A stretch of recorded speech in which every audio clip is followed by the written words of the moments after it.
நம சிவாய. ஓம் நம சிவாய. அஸ்ட்ரோ கராத்தே முனியப்பன் சுவாமி ஜோதிட நேயர்களுக்கு வணக்கம். என் குலதெய்வம் பெரியாண்டிச்சம்ம தாயை வணங்கி, என் அப்பன் கராத்தே முனியப்பன் சுவாமியை வணங்கி, என் குருவை வணங்கி வாங்க சிறப்பான பலன்களை பார்ப்போம். வணக்கம். இந்த பதிவானது தசா புத்தியின் பதிவாகும். தசா புத்தி உங்கள் ஜனனகால ஜாதகத்தில் எந்தெந்த இடத்தில் இருக்கிறார் என்ற முன்னுரையை பார்த்துவிட்டு பதிவுக்கு செல்வோம்.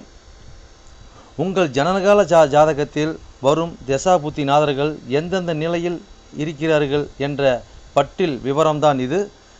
விவரத்தை பார்த்துவிட்டு பதிவுக்குள் செல்லுவோம்.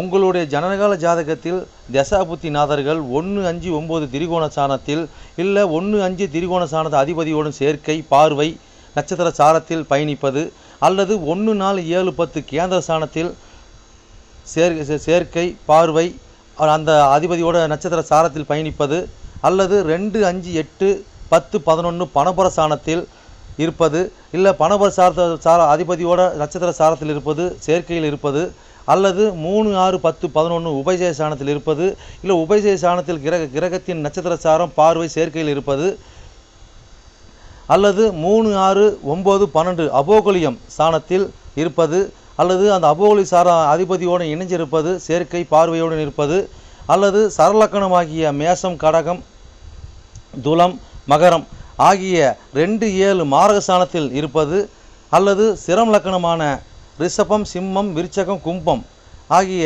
3-8 மாரகஸ்தானத்தில் இருப்பது, அல்லது பார்வை சேர்க்கையில் இருப்பது, அல்லது உபய லக்கணமான மிதனம் கன்னி தனுசு மிதனம் ஆகிய லக்கணத்துக்கு 2-7-11 மாரகஸ்தானத்தில் இருப்பது, அந்த அதிபதியோடு இருப்பது பார்வையில் இருப்பது நட்சத்திர சாரத்தில் இருப்பது, அல்லது நீச்சம் உச்சம் ஆட்சி பெற்றிருக்கிறார்களா, அல்லது சூரியனிடம் அஸ்தங்கதம் பெற்றிருக்கிறார்களா, பரிவர்த்தனை அல்லது வர்க்கோத்தமம் அல்லது நீச்ச பங்கம் அல்லது திக்பலம் அல்லது புஷ்கரமாம்சம் அல்லது கெட்டிடும் ராஜயோகம் பெற்றிருக்கிறார்களா, அல்லது நட்பு வீட்டில் உள்ளார்களா அல்லது பகை வீட்டில் உள்ளார்களா, அதே சமயம் கிரகம் சுபகிரகம் சேர்க்கையில் பார்வையில் இருக்கிறார்களா, அல்லது அசுப கிரகம் சேர்க்கை பார்வையில் இருக்கிறார்களா, இல்லை அவர்கள் நட்சத்திர தொடர்பில் இருக்கிறார்களா என்று பார்க்கணும். அதுபோலவே அடுத்தது பார்த்திங்கன்னா 3-6-8-12 வீட்டு மறைவு சாணத்தில் இருக்கிறார்களா, அல்லது 3-6-8-12 வீட்டு அதிபதி சேர்க்கை பார்வை அவர்களின் நட்சத்திரம் தொடர்பில் இருக்கிறார்களா என்று இதுபோல பல சூட்சமங்களை உங்கள் ஜனனகால ஜாதகத்தை கொண்டு தான் ஒரு துல்லியமான பலனை நம்ம சொல்ல முடியும். ஆனால் நாம் எடுத்திருப்பதோ இது ஒரு பொது பலனாகும். இந்த பொது பலனே பார்த்திங்கன்னா உங்களுக்கு ஒரு 100%க்கு ஒரு 60% உங்களுக்கு கண்டிப்பாக ஒத்து போகும். சிறப்பாக இந்த பதிவை பாருங்கள். வாங்க பதிவுக்குள்ளே போகலாம். இது மட்டும் அல்லாமல் சிறப்பு குறிப்புகள் என்னவென்றால், மேச லக்கணம் மேசராசி என்று நீங்கள் வைத்துக்கொள்ளுங்கள். அந்த மாதிரி வைத்து தான் இந்த பதிவுகள் நம்ம கொண்டு போயிட்டுருக்கோம். ஆனால் ஏன் அப்படி கொண்டு போகிறாங்கிறது விளக்கத்தை நம்ம சொல்லிடுவோம். ஆனால் இப்போ பார்த்திங்கன்னா மேச லக்கணமாக இருந்து வேறு எந்த ராசி இருக்க பட்சத்தில் உங்களுக்கு இதில் குறிப்பிடப்பட்ட தசா புத்தி உங்களுக்கு நடக்குமானால் லக்கண பாவக ரீதியாக, அதாவது நீங்கள் வேறு எந்த ராசி இருக்க பட்சத்தில் நீங்கள் ஒரு மேச ராசி இருக்கிறீங்க, இல்லை ரிஷப ராசி இருக்கிறீங்க, இல்லை மிதன ராசி இருக்கிற, இந்த மாதிரி எத்தனை லக்கணமாக, அதாவது மேச லக்கணமாக ரிஷப லக்கணமாக மிதன லக்கணமாக கடக லக்கணமாக சிம்ம லக்கணமாக இப்படி எந்த லக்கணம் இருக்க பட்சத்தில் வேறு எந்த ராசி இருக்க பட்சத்தில் உங்களுக்கு இந்த தசாபுத்தி நடக்குமானால் லக்கண பாவக ரீதியாக அந்த பலன் நீங்கள் அப்படியே பார்த்து அப்படியே பலனை தெரிஞ்சுக்கலாம். அது மட்டும் அல்லாமல் இது பலன் பார்த்தீங்கன்னாக்கா அதாவது நட்சத்திர சாரத்தின் அடிப்படையாக கொண்டது தான் இந்த பதிவாகும். ஓகேங்களா? அப்போ நட்சத்திர சாரத்தை அடிப்படையாக கொண்டு தான் ஒவ்வொருத்தருக்கும் ஜனனகால ஜாதகத்தில் நம்ம பலனை பார்க்குறோம். அப்போ நட்சத்திர சாரத்தை அடிப்படையாக கொண்டு பாவக ரீதியாக கொண்டு தான் பார்த்து பலனை நம்ம மக்கள் கொடுத்துட்டு இருக்கிறோம். அப்போ அந்த மாதிரி கொடுக்கும்போது பார்த்தீங்கன்னாக்கா இந்த பலன் என்னவா இருக்குன்னு கேட்டிங்கனாக்கா, அப்போ நட்சத்திர சாரத்தை அடிப்படையாக கொடுக்கும்போது பாவக ரீதியாக கொடுக்கும்போது பார்த்தீங்கன்னா, அதாவது பொது பலன் ரீதியாக பார்க்கும்போது என்றென்றும் இது அழியாத பதிவாக இருக்கும் நான் நம்புகிறேன். ஓகேங்களா?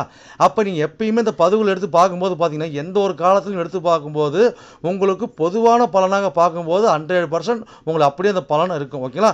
மேற்கொண்டது மீதி பார்த்தீங்கன்னா உங்களுக்கு ஜனனகால ஜாதகத்தை கொண்டு எடுத்து பார்க்கும்போது பார்த்தீங்கன்னாக்கா எந்தெந்த இது அமைப்பில் எந்தெந்த வகையில் இருக்குது எந்தெந்த அமைப்பில் இருக்குதுன்னு பட்சத்தில் மீதி பலனை பார்ப்போம். ஆனால் இது என்ன தான் நம்ம அந்த அமைப்புகளை பார்த்தாலுமே நம்மளுக்கு பார்த்தீங்கன்னா எப்படி தான் பார்த்தாலும் ஓரளவுக்கு அதாவது ஒரு 50% உங்களுக்கு நட்சத்திர சார்ந்த அடிப்படையில் இந்த பாவக ரீதியாக பார்க்கும் பொழுது இந்த பலன் 100% சிறப்பாக இருக்குன்னு என்று நம்பி வாங்க பதிவுக்குள்ளே போவோம். கடகலக்கணம் கடகராசி நேர்களே, உங்களுக்கு சனி திசையில் புதன் புத்தியா என்ற பதிவு தான் இது. இந்த பதிவானது ஒரு லக்கணத்துக்கு எண்ணி வர 4ஆம் ராசியான 4ஆம் பாகவமான துலாம் ராசின்னு பதிவாகும். துலாம் ராசியில் இன்னும் நட்சத்திரம் இருக்குது. அங்கே அந்த நட்சத்திரம் வாயிலாக உங்களோட புத்திநாதன் ஆகிய புதன் பகவான் எப்படி பயணித்து எப்படி பலன் அளிக்க போகிறது அந்த பதிவாகும். இந்த பதிவானது நான் கடகலக்கணம் கடகராசியாக தான் இந்த பதிவு பார்க்கணுமோ அப்படி கிடையாது. கடகலக்கணமாக இருந்து வேறு எந்த ராசியாக இருக்க பட்சத்தில் உங்களுக்கு சனி திசையில் புதன் புத்தி நடக்குமானால் அது ரக்கண பாவ ரீதியாக நீங்கள் அப்படியே பலனை பார்த்து நீங்கள் பலனை தெரிஞ்சிக்கலாம். 100% ஒத்து வரும். ஓகேங்களா. இது எத்தனை கோடி திசை புத்தின்னு கேட்டிங்கனாக்கா நான் 7 கோடி 8 கோடியோட திசை சனி திசை. ஓகேங்களா. இது எத்தனை கோடி புத்தின்னு பார்த்தீங்கன்னா 3 கோடியும் 12 கோடியும் புத்தி. ஓகேங்களா. எத்தனை ஆண்டுகளுக்கு செயல்பாட்டில் இருக்குன்னு கேட்டிங்கன்னா சனி புத்தி பார்த்தீங்கன்னா சனி திசை பார்த்தீங்கன்னாக்கா உங்களுக்கு 19 ஆண்டுகளும் செயல்பாட்டில் இருக்குங்க. அப்போ சனி திசை புதன் புத்தி கால அளவு எவ்வளோன்னு கேட்டிங்கனாக்கா 2 வருடமும் 8 மாதம் 9 நாட்கள் வரையும் உங்கள் செயல்பாட்டில் இருக்கும். ஓகேங்களா. இப்போ உங்கள் லக்கத்துக்கு எண்ணி வர 4ஆம் இடமான துலாம் ராசி நட்சத்திரம் பார்த்துடலாங்க. அப்போ அங்கே இன்னும் நட்சத்திரம் இருக்குதுங்க. அங்கே வந்து பார்த்தீங்கன்னா சித்திரை 3ஆம் மாதம் 4ஆம் மாதம் இருக்கும். அதாவது சுவாதி 1 2 3 4 பாதம் இருக்கும். விசாகம் 1ஆம் மாதம் 2ஆம் மாதம் 3ஆம் மாதம் வரை இருக்கும். ஓகேங்களா.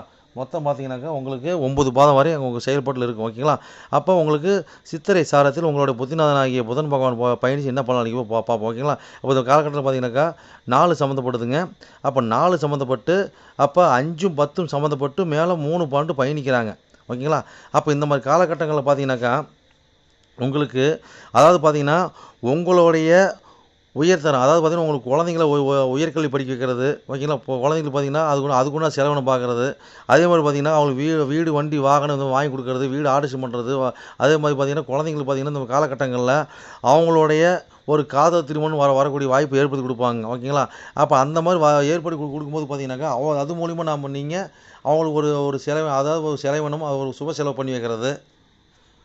அதுபோல் அடுத்து பார்த்தீங்கன்னா அவங்களுக்கு ஒரு பட்ட படிப்பு பேருபுகழ் படிப்பு இதெல்லாம் படிக்க வைக்கிறதுக்கு உண்டான செலவினம், ஊர் விட்டு ஊர் அனுப்பி வைக்கிறது அதுக்கு உண்டான செலவினம். அதே மாதிரி பார்த்தீங்கன்னாக்கா இந்த மாதிரி காலகட்டங்களில் அதாவது நாம் ஒன்று பார்த்திங்கன்னா வீடு வண்டி வாகனம் செலவு பண்ணுவோம். ஓகேங்களா. அப்போ தாயாருக்கு செலவு பண்ணுவோம். இந்த மாதிரி அமைப்பினை கட்டாயம் ஏற்படுத்தி கொடுக்குங்க. ஓகேங்களா. அப்போ உயர்கல்விக்கு உண்டான செலவு பண்ணுவோம். Okay right. அப்போ பார்த்தீங்கன்னா நம்ம காலகட்டங்களில் கட்டாயம் பெரிய முதலீடு போட்டு தொழில் பண்ணலாம். இல்லை பெரிய முதலீடு போட்டவங்ககிட்ட நாம் வந்து இணைஞ்சு நம்ம செயல்படலாம். அப்போ அப்படி ஒரு அமைப்பு ஏற்படுத்தி கொடுக்கும். இல்லை சிலர் பார்த்து குழந்தைங்களுக்கு நீங்கள் பார்த்த குழந்தைங்களுக்கு நீங்கள் தொழில் அமைச்சு கொடுப்பீங்க. இந்த மாதிரி பாயிண்டப்போ உங்களுக்கு ஏற்படுத்தி கொடுக்கும். அது மட்டும் இல்லாமல் பார்த்தீங்கன்னா இந்த அரசியல் தொடர்பான இருக்கிறவங்க கலைத்துறையில் இருக்கிறவங்க இவங்களாம் பார்த்தீங்கன்னாக்கா அது பார்த்தீங்கன்னா நல்ல ஒரு இன்கம் இருக்கிறவங்க ஒரு அலைச்சலை கொடுத்தாங்க எல்லாமே கொடுக்கும். அப்போ அது நீங்கள் எந்த அளவுக்கு நீங்கள் முயற்சி பண்ணி எந்த அளவுக்கு செயல்படுறீங்களோ அந்த அளவுக்கு நீங்கள் பலன் அடையலாம். ஓகேங்களா. சரி எவ்வளோ இருக்குதுங்க நான் அடுத்த இடத்துக்கு போயிடலாம். அடுத்து பார்த்தீங்கன்னா சுவாதி சாரத்தில் உங்களுடைய புத்திநாதனுக்கு புதன் பக்கம் இருந்தால் என்ன பலன் கொடுப்பாரு பார்ப்போம். 4 சம்மந்தப்படுது. அப்போ ராகு சம்மந்தப்பட்டு மேலே 3 பாயிண்ட் சம்மந்தப்படுது. ஓகேங்களா. அப்போ இந்த மாதிரி காலகட்டங்களில் பார்த்தீங்கன்னாக்கா நம்மளுக்கு ஏதோ ஒரு பாயிண்ட்டை பார்த்தீங்கன்னாக்கா ஒரு வண்டி வாகனத்தில் நம்ம தூரத்து பயணம் போகிறது. ஓகேங்களா. இந்த மாதிரி காலகட்டங்களில் வீடு இடம் விட்டு இடம் மாதிரி இருக்கிறது. தார் ரோடு ஓட்டின மாதிரி வீடு பார்த்து நம்ம இருக்கிறது. ஓகேங்களா. அப்போ வந்து பார்த்தீங்கன்னா தாயாருக்கு இந்த மாதிரி காலகட்டங்கள் பார்த்தீங்கன்னாக்கா ஒரு படிக்கிற செலவு பண்ணுறது இந்த மாதிரி அமைப்பு ஏற்படுத்தி கொடுக்காம இளைய சகோதரர்கள் பார்த்தீங்கன்னாக்கா அவங்களுக்கு படிப்புக்கு உண்டான செலவு அவங்களுக்கு பயணத்துக்கு உண்டான செலவு வீரியம் இதெல்லாம் பார்க்கக்கூடிய அமைப்பு ஏற்படுத்தி கொடுக்கும். அதே மாதிரி பார்த்தீங்கன்னா மாமனாருக்கு உண்டான செலவினம் இதெல்லாம் பண்ணி கொடுக்குறதுக்கு வாய்ப்பு ஏற்படுத்தி கொடுப்பாங்க. இந்த மாதிரி காலகட்டங்களில் பார்த்தீங்கன்னாக்கா அதிக புத்தி அதிக யோகம் இந்த மாதிரி நுட்பமான வேலைகளை செய்ய வைக்குங்க. ஓகேங்களா. அப்படின்னா தகவல் தொடர்பு கம்ப்யூட்டர் தொடர்பு அதாவது பார்த்தீங்கன்னாக்கா ஒரு ஆன்லைன் தொடர்பு. ஓகேங்களா. இந்த மாதிரி பார்த்தீங்கன்னா அதிக நுட்பமான வேலைகளை செய்ய வைக்குங்க. அப்போ அதுக்குண்டான பாயிண்டப்போ நம்ம தள்ளும். ஓகேங்களா. ஆல்ரெடி நம்ம அப்படி தான் இருப்போம். இந்த மாதிரி திசையில் இந்த புத்தியெல்லாம் நம்ம காலத்தை நாங்கள் கரெக்டாக பாயிண்டப்லாம் அழுத்தி வேலை செய்யுங்க. ஓகேங்களா. அப்போ இன்னும் எவ்வளோ சொல்லலாங்க. அடுத்த சாரத்துக்கு போவோம். அடுத்த சாரம் பார்த்தீங்கன்னா என்ன சாரம் இருக்குதுங்க. அப்போ வந்து விசாக சாரத்தில் உங்களுடைய புத்திநாத புதன் பயணிச்சு என்ன பலன் அளிப்பை பார்ப்போம். ஓகேங்களா. அப்போ இந்த மாதிரி இடத்துல பார்த்தீங்கன்னாக்கா 4 சம்மந்தப்படுது. அப்போ 4 சம்மந்தப்பட்டு இந்த இடத்துல பார்த்தீங்கன்னாக்கா உங்களுக்கு 6 9 சம்மந்தப்படுது. ஓகேங்களா. அப்போ 4ஆம் பாவம் சம்மந்தப்படுறாங்க. அப்போ 6 9 மேலே இவர் 3 12 பயணிக்கிறார். ஓகேங்களா. அப்போ இந்த மாதிரி காலகட்டங்களில் பார்த்தீங்கன்னாக்கா கட்டாயமாக நம்மளுக்கு வீட்டுக்கு உண்டான செலவினம் தாயாருக்கு உண்டான செலவினம் தகப்பனாருக்கு உண்டான செலவினம் இல்லை தூரத்து பயணம் ஆன்மீக பயணம் இப்படி போகிறது. அப்போ வீடு ஆர்டர்ஸ் பண்ணுறது வண்டி ஆர்டர்ஸ் பண்ணுறது வண்டி வாங்குறது திருப்பி பார்த்தீங்கன்னா வண்டி வாங்கி பிடிக்கணுன்ட்டு திருப்பி விற்று அதை நட்டமாக வர்றது. ஓகேங்களா. இந்த மாதிரி பார்த்தீங்கன்னா அது மூலம் பயணம் அது மூலம் விரயம் ஓகேங்களா. இந்த மாதிரி முயற்சிகள் நம்ம அவ்வப்போது நம்மளுக்கு அப்பப்போ நடந்துக்கிட்டே இருக்குங்க. ஓகேங்களா. அப்போ பார்த்தீங்கன்னாக்கா இந்த மாதிரி காலகட்டங்களில் ஒரு யாருக்கும் பார்த்தீங்கன்னா ஜாமீன் போடுறதோ போய் முன்னே நிற்கிறதோ நிற்காம நீங்கள் போகிற பார்த்தீங்கன்னா இந்த காலகட்டங்களில் பார்த்தீங்கன்னாக்கா அதாவது ஒரு சூதானமாக போகிறது, ஒரு நிதானமாக சிந்தித்து செயல்படுறது, இது அனைத்தையும் பார்த்தீங்கன்னா உங்களுக்கு நல்ல ஒரு குடுப்பனையாகவும் நல்ல ஒரு நல்ல ஒரு வாய்ப்பாகவும் அமையுங்க. ஓகேங்களா. அப்போ இந்த மாதிரி காலகட்டங்களில் நீங்கள் கவனமாக இருக்கக்கூடிய வேணும் உங்கள் வேலை ஆட்களுக்கு மூலியமாகவும் உங்கள் தந்தையார் மூலியமாக உங்கள் தாயார்கிட்ட வீடு வாகனம் வண்டி வாகனம் மேலே ஒரு கவனமாக இருந்தீங்கன்னாவே உங்களுக்கு ஒரு செயல்பாடு நல்ல ஒரு வாய்ப்பு ஏற்படுத்தி கொடுக்கும். ஓகேங்களா. சரி, இது எவ்வளோ இருக்குதுங்க, நீங்கள் பயணிச்சு பண்ணி சிறப்புன்னு வாழ்க்கை. சரி நேர்களே, என்னோட பதிவை நீங்கள் சிறப்பாக கேட்டிருப்பீங்கன்னு மனதார நான் நம்புகிறேன். நீங்கள் கேட்டது வெறும் கோச்சார பலன் தான். உங்கள் ஜனனகால ஜாதத்தை கொண்டு பார்க்கும்போது தான் எந்த கிரகம் எந்த சாரம் வாங்கியிருக்குது, எந்த கிரகம் எந்த பாவத்தை பார்க்குறாங்கன்னு சொல்லி துல்லியமான பலனை பார்க்க முடியும். நீங்கள் துல்லியமான பலன் நீங்கள் பார்க்கணுனாக்கா என்னோட வாட்ஸ்அப் நம்பர் கீழே ஓடிட்டு இருக்குதுங்க. நீங்கள் வாட்ஸ்அப் நம்பர் மூலியமாக என்னோட ஜாதத்தை நீங்கள் அனுப்பி நீங்கள் என் மூலியமாக துல்லியமான பலனை நீங்கள் அறிஞ்சிக்கலாம். அதே மாதிரி பார்த்தீங்கன்னாக்கா பல பேர் நான் நேரில் வந்து அணுகிறாங்க. அதுவும் பார்த்தீங்கன்னா நம்ம இருப்பிடம் பார்த்தீங்கன்னாக்கா நம்ம இருக்கிறது ஒரு ஆலயத்தில் இருக்கிறாங்க. சொந்தமாக ஆலயம் வச்சு நடத்திக்கிட்டு இருக்கிறோம். வீரசக்தி நாகம்மா திருக்கோயில்னு சொல்லி நடத்திட்டு மற்றும் கராத்தே மூலியமாக சொல்லி நடத்திட்டு இருக்கிறோம். அதில் பார்த்தீங்கன்னா வீரசக்தி நாகம்மா திருக்கோயில் சேவை அறக்கட்டளை மூலியமாக நம்ம கோயில் இயங்கிட்டு வருதுங்க. எல்லாத்தையும் பார்த்தீங்கன்னா துல்லியமாக பர்ஃபெக்டாக நம்மகிட்ட இருக்க எல்லாமே இருக்கும். எந்த ஒரு தோஷம், எந்த ஒரு காரியம், எந்த ஒரு பரிகாரம்னா நம்ம ஒரு கஸ்டமர் நம்ம கேட்டு தான் வந்து அவங்களோட காரியத்தை வந்து முன்னெடுத்து செய்யறாங்க. அந்த நம்பிக்கைகரமாக நம்மளோட பலன் இருக்கிறதுனால தான் இந்த மாதிரி கஸ்டமர் நம்மகிட்ட அணுகி நம்ம சிறப்பு பலன் அடைஞ்சிட்டு இருக்கிறாங்க. இது போல ஒவ்வொருத்தரும் பலன் அடைகிறது எங்களோட ஆசை.